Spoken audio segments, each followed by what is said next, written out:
mga birthday celebrant, si Apa at saka si Tia Elena. Wala? Pero spiritually, nandito sila. Amen po ba yun? Tapos, kapatid na Ana, hello.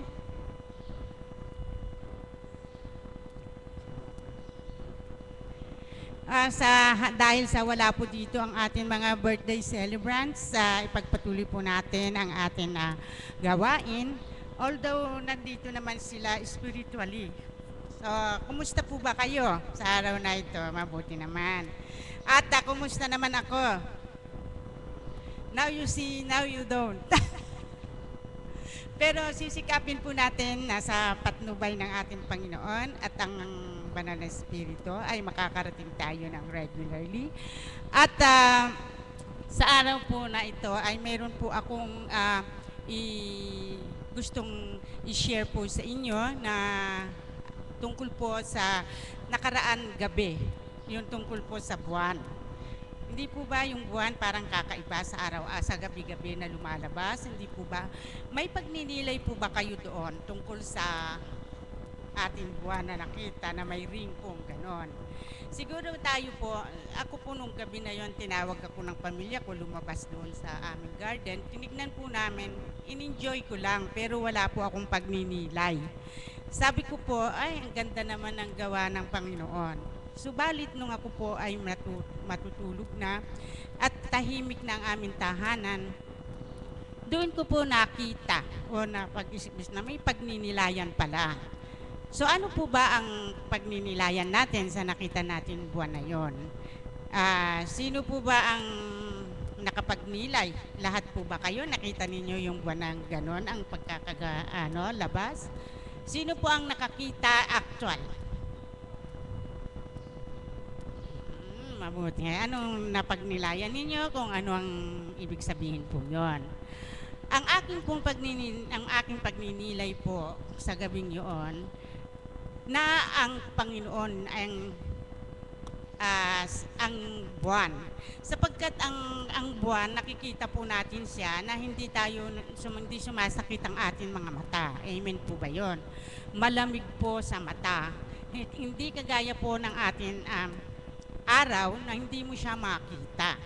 So, ang ibig po sabihin, ang buwan ay ang parang ating Diyos Ama na nakikita mo malamig at pagkaway nananalangin, nakikita mo siya na walang kakurap-kurap. Subalit ano po ba ang ibig sabihin na siya ay nasa gitna ng isang bilog na ganon? Ibig po sabihin, kung ang ating Panginoon ay ilalagay natin sa sentro ng ating mga buhay, ang mga bituin na nandoon sa paligid ay magiging ganun tayo, makislap. Sapagkat siya ay lahat ng ating galaw ay ang kalooban ng Ama. Linagay po natin ang ating buhay sa kanyang ring, sa kanyang mga bisig, sa kanyang mga kamay. Kaya lahat po ng ating mga gawain sa ating buhay ay according to His will. Amen po ba yun? So ang ibig pong sabihin naman ng bilog na walang katapusan ang pagmamahal niya sa atin.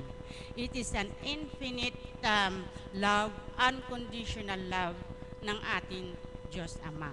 So ay pinapahiwatig lamang niya doon sa gabing yun na andito lang ako, nagmamahal sa inyo, nagmamasid, nagpapasilay na ako ay buhay. Amen po ba yun? Palakpakan po natin ang Diyos sapagkat siya po ay nagpakita muli ng kanyang sa pamamagitan ng kanyang likha na ang buwan, malamig,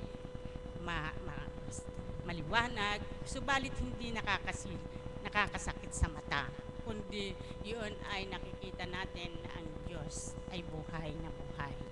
So ngayon po ay gusto ko naman po yung mga nakakita o yung mga nakadama, gusto ko naman pong marinig ang kanilang pagbabahagi kung ano ang masasabi nila o kaya hindi man doon ang kanilang mga tema sa pagbabahagi, ay tatawag po tayo ng isa isang alagad.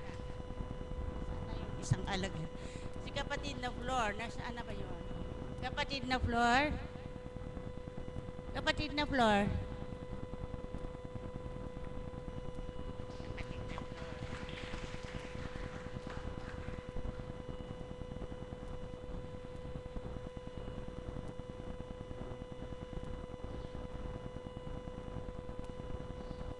Isang mapagpalang umaga po sa ating lahat.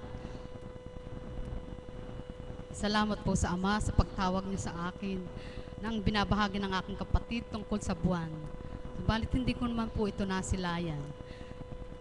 Ang aking nga pong mababahagi ay yung paano nga sinabi niya na ang ano nga po ba ang ano na sa atin ng ating Panginoon. Kung paano natin mapagninilayan sa pagsilay natin sa buwan. Ang para po sa akin, hindi ko man po nakita, sabalit ang may babahagi ko po kung paano po nga ang Panginoon sa ating buhay araw-araw ay pinapahayag niya sa atin kung paano sumunod sa Kanya. Di po ba ang araw-araw na dito sa atin sa dambana ay tinuturo sa atin kung paano tayo makasusunod o makapagbabago ng ugali sa ating pagsunod sa Kanya.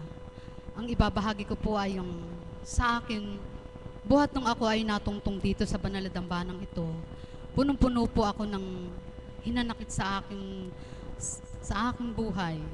At higit sa lahat ay ang may galit sa puso na hindi kayang magpatawad. Subalit nang ako ay nasumpungan ng ating Panginoon Diyos na tumungo dito upang baguhin nga ang aking sarili. Yun po ay aking pinasasalamatan sa ating Panginoon at maituturing kong isang mapalad ako. Sapagkat kung hindi nga doon sa paraan na yun, paano ko siya kikilalanin? Nababaguhin ko ang aking sarili bilang isang may galit at isang may hinanakit sa puso ko. Yun nga po ay ang paraan ng aking pagpapatawad sa aking kapwa. Sa bawat araw na nandito ako na naririnig ko sa banal na Espiritu sa katauhan ng ating mahal na Apo Kunching, ang pagpapatawad na iyon na itinatak ko sa aking isip at puso. Nang sabi ko nga po, paano ako makasusunod sa Kanya. Kaya po hiniling ko sa Kanya yung sa bawat araw na pagtungo ko dito, ang pagpapatawad ay siya ko pong maisabuhay. Sapagkat kung tayo nga po ay nakaupo araw-araw dito sa araw-araw na pag-akay sa atin ng Panginoon Diyos, kung hindi natin isa sa puso ang pagpapatawad o hindi natin gagawin, ano nga po ba at nandito tayo? Sa araw-araw siguro po, hindi lang po ako ang namamasahe, napakarami po nang namamasahe. Para tayo tumungo dito at anyayahan ng ating Panginoon. Subalit iyon nga po ang aking sinabuhay, sa aking buhay ang pagpapatawad. Doon ko nadama na talagang Diyos ay buhay sa aking buhay. Sapagkat araw-araw na paghiling ko sa Kanya kung paano nga po magagawa ko ito, ay ipinagkaloob niya po sa akin. Ngayon po, doon ko po nadamang ang galit sa puso at hinanakit na kung talagang ikaw ay magpapatawad. Talagang buhay na buhay ang Diyos sapagkat may galak kang matatanggap. Sapagkat doon natin kukuhanin talagang ang araw-araw nating pagsunod. Kailangan pong mayroong tayong isabuhay at mabago sa ating sarili. Yun lang po at maraming salamat. Maraming salamat po sa iyo, kapatid. Yun po ang aking babalikan ko po ang sinabi ko kanina. Kung ilalagay po natin ang Panginoon sa sentro ng ating mga buhay, it will all come together na doon po natin madali na po yung magpatawad, madali na po yung alisin natin yung mga galit natin sa ating mga puso. Subalit napakahirap po magpatawad. Lalong-lalo na kung ang taong nagkasala sa iyo ay talagang mortal na nagkasala, di po ba? Subalit kung ikaw ang Panginoon, iniisip mo na kung ikaw ay magpapatawad, lahat din ng mga kasalanan mo ay patatawarin ka rin ng Panginoon. Dahil sabi nga, hindi ka makakaakyat sa langit dahil pababalikin ka upang humingi ng tawad at magpatawad sa mga magkasala at sa iyo. At yung naman pinagkasala mo sa kanila ay magpapatawad. Hingi ka din ng tawad. Amen po ba yun? So, mapapatad po tayo na nandirito dahil naiintindihan po natin. Dahil binigyan po tayo ng isang karunungan ng Ama upang intindihan po natin ang ating pananampalataya. Amen po ba yun? Naiintindihan po natin ang lahat-lahat ng kung ano ang pananampalatayang totoo. So, ang ating pong susunod na magbabahagi ay si kapatid na Pearl.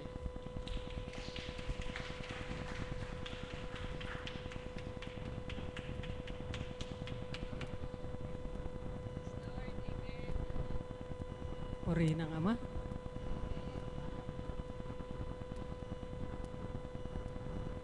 Isang mapagpalang umaga po sa ating dakilang Ama, Anak at Espiritu Santo. At sa taong ito, pinapupurihan ko ang Ama at pinasasalamatan sapagkat ito ang kauna-unahan kong araw na pagtindig sa inyong harapan. Isang pagbabalik tanaw lang po sa mga nakaraan. Ano po? Nung nakaraan taon po, meron pong nagsasabi na hindi raw maganda sa kanilang taon. At may nagsasabi naman po na ito raw pagpasok ng taon ay maganda raw.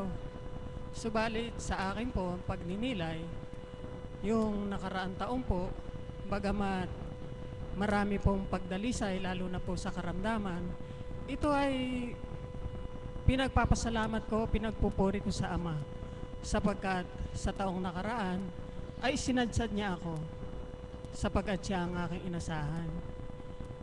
Sa pagdalisay po, sa karamdaman, iba't ibang klase po ng pagsubok. Nandyan po nga yung nagsimula ng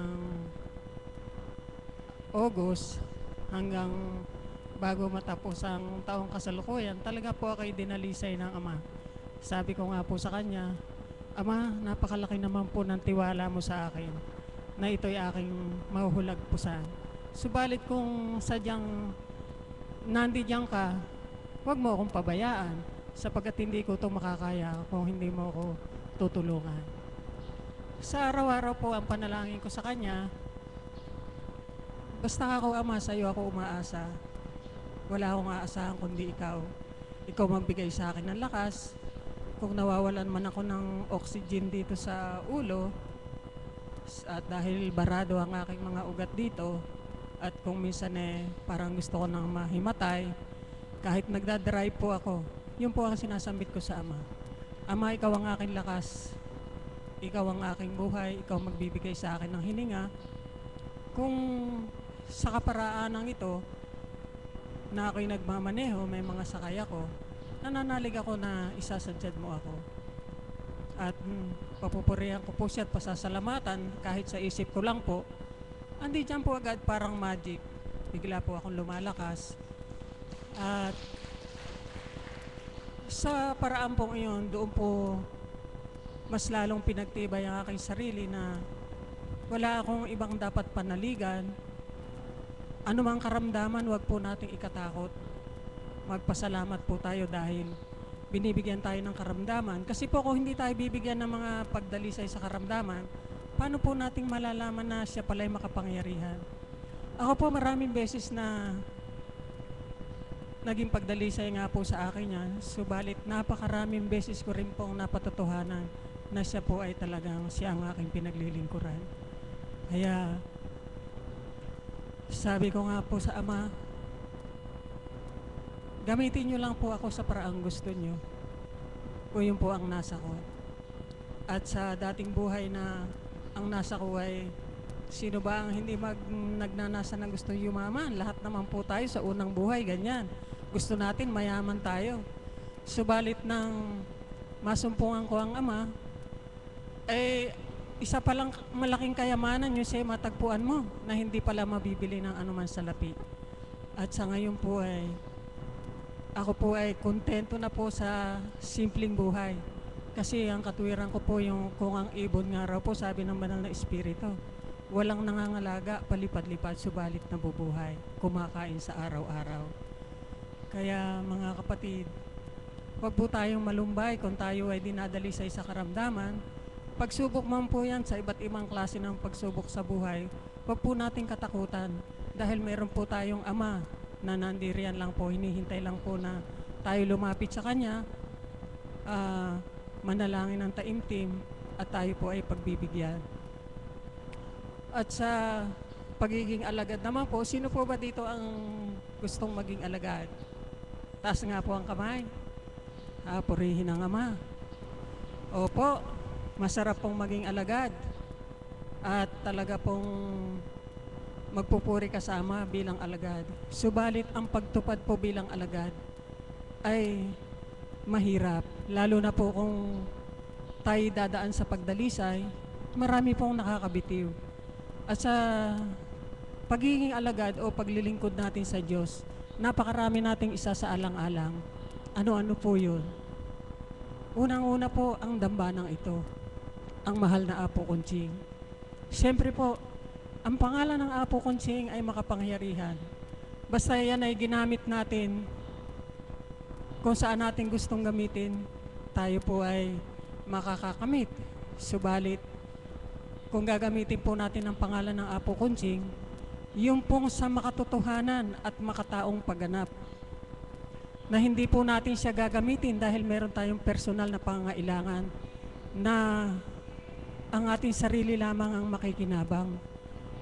O dili kaya ay maglilingkod tayo dahil may nasa lang pala tayo dito sa lugar na ito. Mga kapatid, huwag pong ganun.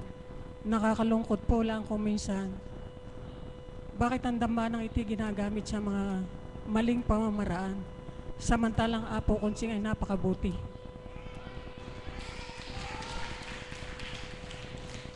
Lahat po ng ibinabahagi ng ating mahal na Apo Kunching ay makabubuti para sa ating lahat. Hindi po siya nagbabahagi sa pamagitan lalo na ng banal na espiritu ng makasasama sa atin. Kaya bakit po natin gagamitin ang pangalan niya sa hindi marapat? Nakakatakot po yun. Kung tayo po ay totoong tumanggap, tayo po ay totoong naglilingkod, matakot po tayo sa Diyos. At sa pagninilay ko nga po tungkol naman sa buwan na iyon, ano nga ba ang tunay na tungkulin?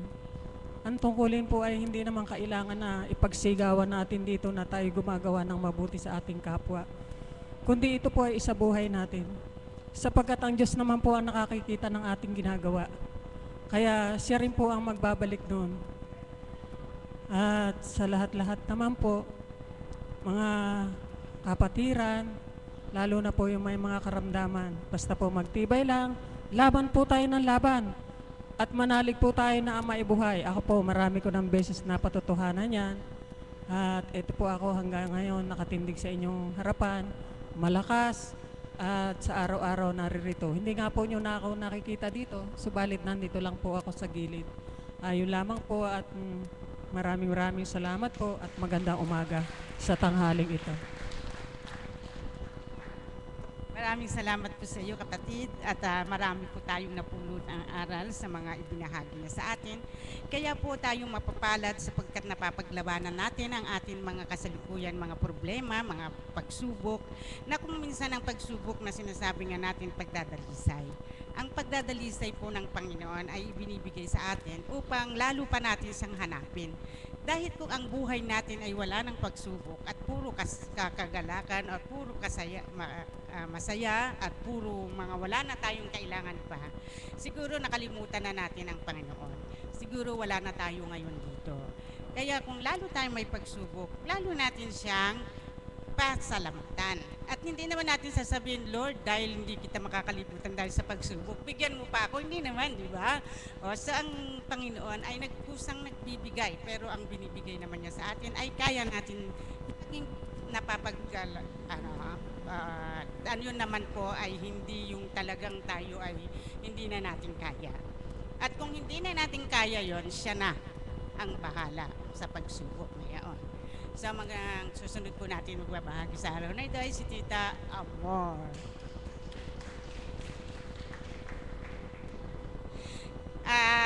Clinic claim po niya and sabi po ng Tita Amor, I declare ako ang pinakamagandang alagad ni Apo Kunching.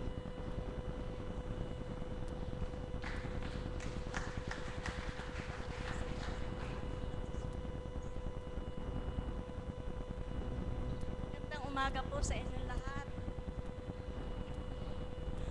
Ang i-share ko po sa inyo, nung araw po, Balitanaw po, nung araw po wala pa po ako dito. Kasama po ako samahan po sa simbahan sa Baliwag, 530 group. Ang ginagawa din po namin ay tumutulong kami sa mga nangangailangan, dinadalaw namin ang mga may sakit.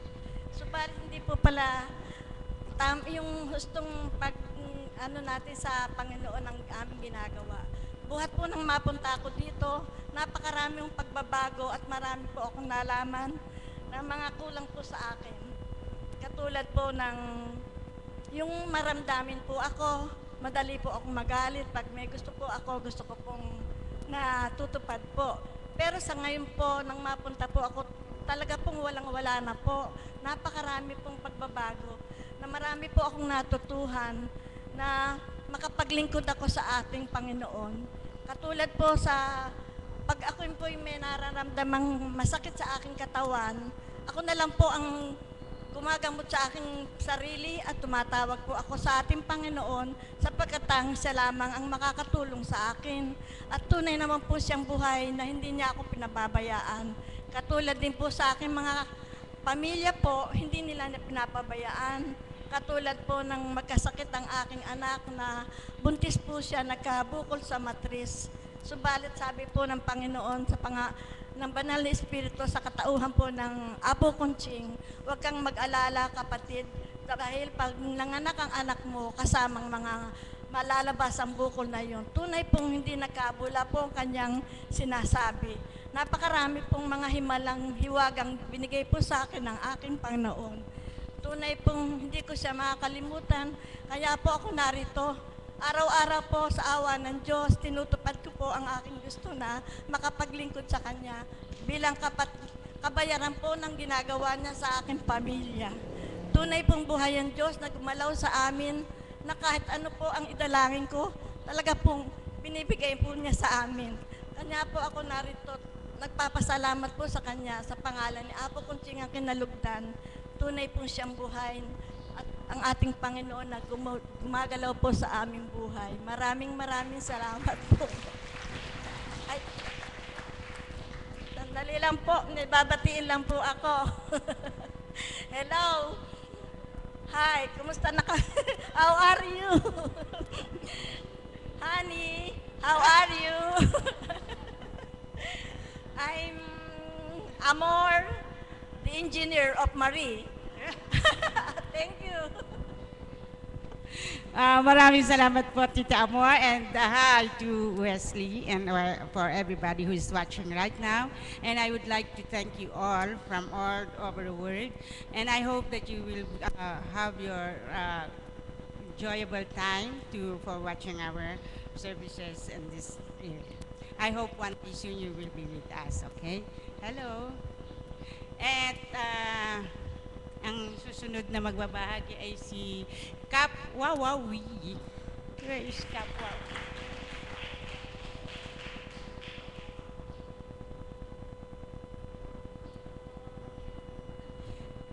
Bakit po kaya Wawawi ang kanyang pangalan?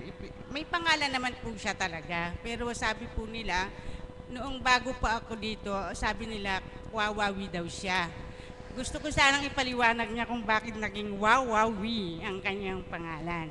So ito po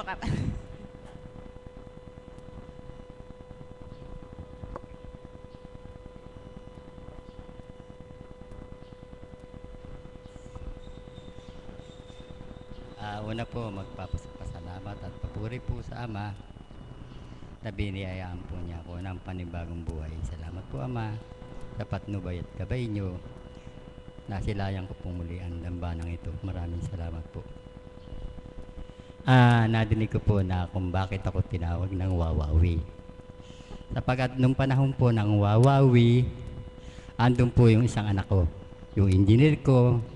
Siya po yung computer engineering po siya. Siya po yung isa sa Channel 2. Kung kaya po, lagi kaming nakakukuha ng ticket at lagi po akong napapasok sa Wawawi. Kaya po tinagurian po ako rito ng Wawawi. At naisasama ko pa rin po rito bilang kaibigan kong matalik, si kapatid na Mario Sagum, na isama po ng pamilya ko, si Ate Lina sa Wawawi. Marami po kaming natulungan tao na ibinibigay po namin yung ticket ng binibigay naman sa anak ko. Kaya po tinagurian akong Wawawi, nakikita po nila ako doon. Maraming po salamat.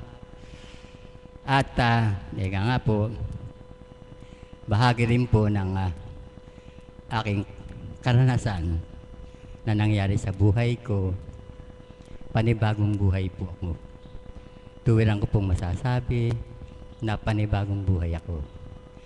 Sapagkat ginabayan ako, tinanglawan ng ama, nung panahon nang ako ay nasa ospital. Na-hospital po ako dito sa Castro,